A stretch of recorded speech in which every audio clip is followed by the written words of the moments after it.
નમસ્કાર વિદ્યાર્થી મિત્રો, આપ સર્વે વિદ્યાર્થી મિત્રોનું સહૃદય હાર્દિક સ્વાગત છે આપણી મનપસંદ યુટ્યુબ ચેનલ ગુરુ જ્ઞાન શાળાની અંદર. તો મિત્રો આજે આપણે ધોરણ 8 વિષય વિજ્ઞાન ચેપ્ટર નંબર 10 ધ્વનિનું સંપૂર્ણ સોલ્યુશન કરવાના છે. તો વિદ્યાર્થી મિત્રો, વિડીયો તમારે સ્કીપ કર્યા વગર છેલ્લે સુધી પૂરેપૂરું જોવાનો છે. પસંદ આવે તો એક લાઈક પણ કરવાનું.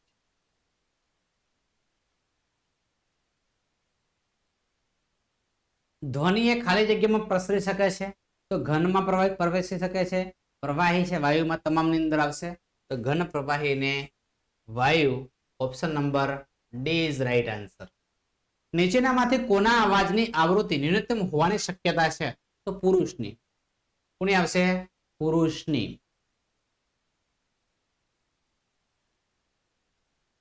નેક્સ્ટ, વિધાન સત્ય હોય તો ટી અને ખોટું હોય તો એફ કરવાનું છે. કંપન કરતી વસ્તુના 1 સેકન્ડમાં થતા દોલનની સંખ્યાને તેનો આવર્તકાળ કહેવાય છે. વિધાન કેવું છે? ખોટું છે. ધ્વનિ શૂન્યાવકાશમાં પ્રસરી શકતો નથી. વિધાન કેવું છે? સાચું છે. નેક્સ્ટ છે, જો કંપનનો કંપ વિસ્તાર મોટો હોય તો ધ્વનિ દુર્બળ હોય છે. વિધાન કેવું છે? ખોટું છે. નંબર 6 છે, મનુષ્યના કાન માટે શ્રવણીય રેન્જ 20 હર્ટ્ઝ થી 20,000 હર્ટ્ઝ હોય છે. વિધાન કેવું છે? સાચું છે. નેક્સ્ટ, જેમ કંપન ની આવૃત્તિ ઓછી તેમ પિચ વધારે. વિધાન કેવું છે? ખોટું છે. અનિચ્છનીય કે અનુરિચ, અચૂક, અરુચિકર ધ્વનિ સંગીત તરીકે ઓળખાય છે. આ વિધાન કેવું છે? ખોટું છે. પ્રશ્ન નંબર 9 છે, ધ્વનિ પ્રદૂષણ આંશિક શ્રવણ અશક્યતા ઉત્પન્ન કરી શકે છે. વિધાન કેવું છે? સાચું છે. વિધાન કેવું છે? સાચું છે.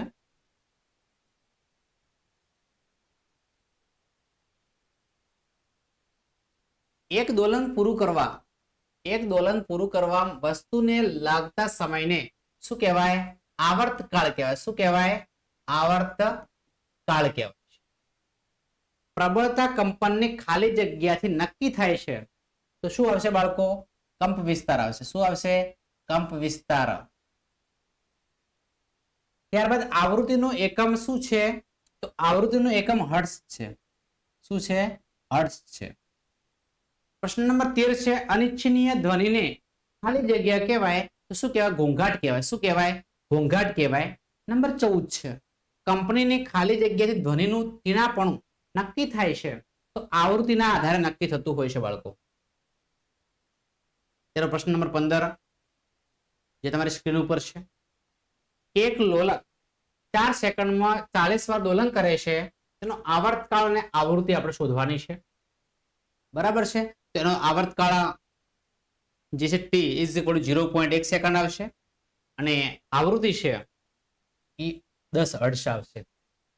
બરાબર છે. વ્યવસ્થિત તમે સ્ક્રીનશોટ લઈ અને દાખલો ગણી શકો છો. નેક્સ્ટ મિત્રો, પ્રશ્ન નંબર 16 છે, જ્યારે મચ્છરની પોતાની પાંખો 500 કંપન પ્રતિ સેકન્ડના સરેરાશ દરથી કંપન કરે ત્યારે મચ્છર દ્વારા ધ્વનિ ઉત્પન્ન થાય છે. તો કંપનનો આવર્તકાળ કેટલો હશે? બરાબર છે. સૂત્ર મારશો જવાબ મળશે 0.002 સેકન્ડ. બરાબર છે. તો અત્યારે થોડું આગળ વધીશું. નીચેના વાદ્યોમાં ધ્વનિ ઉત્પન્ન કરવા જે ભાગો કંપિત થાય છે તેને આપણે ઓળખવાના છે. તો ઢોલક છે એ ખેંચાયેલું ચામડું છે. સિતાર છે તો તાર આવશે. વાંસળી છે તો ઘસાયેલી હવા આવશે. ત્યારબાદ થોડું આગળ વધીશું.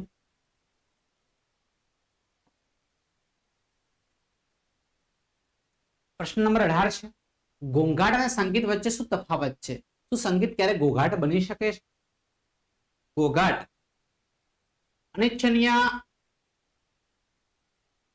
અનિચ્છનીય અને અરુચિકર ધ્વનિ છે.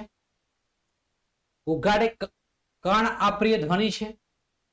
તેમાંથી શ્વાસ સંબંધી સમસ્યા ઉદ્ભવે છે.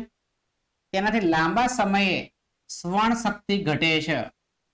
ઘોઘાટ ઉત્પન્ન કરવા કોઈ ચોક્કસ સાધનની જરૂર પડતી નથી. સંગીત છે અને ઈચ્છનીય રુચિકર ધ્વનિ છે, કર્ણપ્રિય ધ્વનિ છે, એ સ્વાસ્થ્ય માટે કેવા છે? ફાયદાકારક છે.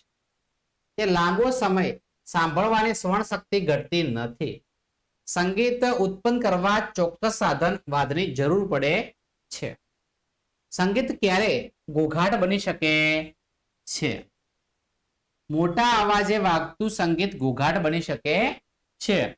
ને કાનની શ્રવણ શક્તિ મર્યાદા કરતા વધુ આવૃત્તિ વાળું સંગીત ઘોઘાટ બની શકે છે. મિત્રો થોડા આગળ વધીશું. તમારી આસપાસ જોવા મળતા ઘોઘાટના ઉદ્ગમોની યાદી બનાવો. સામાજિક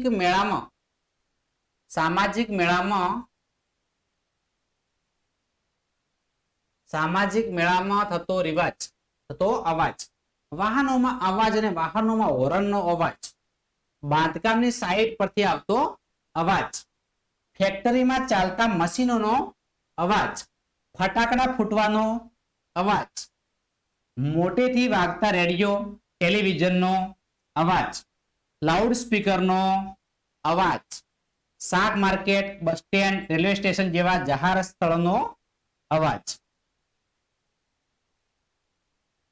ઘોઘાટ અને મનુષ્યને કઈ રીતે નુકસાન કરતા છે સમજાવો. ઘોઘાટ મનુષ્યને ઘણું બધું નુકસાન થઈ શકે છે, જેમાં ઘોઘાટથી માણસની ઊંઘમાં ખલેલ પહોંચે છે. ઘોઘાટિયા વાતાવરણમાં રહેનારા માણસ સ્વભાવે ચીડિયું બની જાય છે ને ઘોઘાટને લીધે માનસિક તણાવ ઉત્પન્ન થાય છે ને ઘોઘાટને લીધે અણગમો પેદા થાય છે. લાંબો સમય ઘોઘાટમાં રહેવાથી બહેરાશ આવી શકે છે ને ઘોઘાટથી હાઇપરટેન્શનની તકલીફ થાય છે. આમ ઘોઘાટિયા વાતાવરણથી માણસને ઘણી બધી તકલીફો થઈ શકે છે. પ્રશ્ન નંબર 21 છે, તમારા માતા પિતા જે હોય છે એક ઘર ખરીદવા જઈ રહ્યા છે, તેમને એક ઘર રસ્તામાં કિનારે અને બીજું રસ્તાને 3 ગલી છોડીને આપવાનો પ્રસ્તાવ કરવામાં આવ્યો છે. તમે તમારા માતા પિતાને કયું ઘર ખરીદવાની સલાહ આપશો? તમારો જવાબ સમજાવો.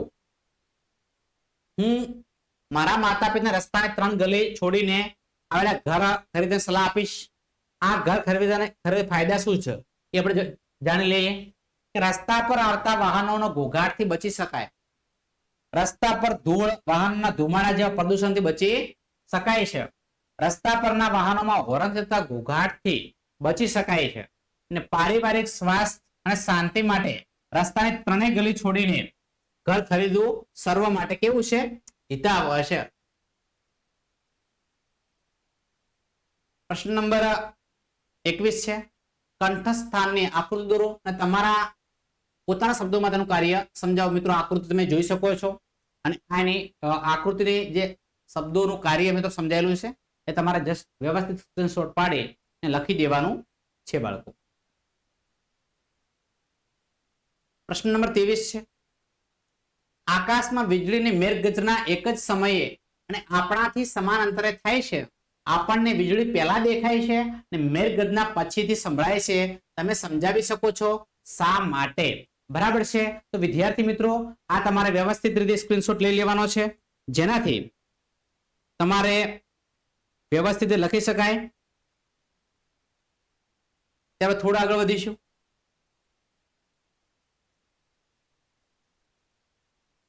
મિત્રો આ છે આપણો આજનો વિડીયો.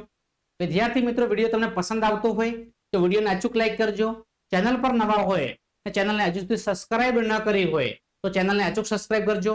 બાજુમાં આપેલા બેલ આઇકનને પણ પ્રેસ કરજો, જેથી કરી આવનારા વિડીયો નોટિફિકેશન આપ સૌ વિદ્યાર્થી મિત્રોને મળતી રહે. ફરી મળીશું નેક્સ્ટ વિડીયોમાં. ત્યાં સુધી આવજો. જય હિન્દ, જય ભારત.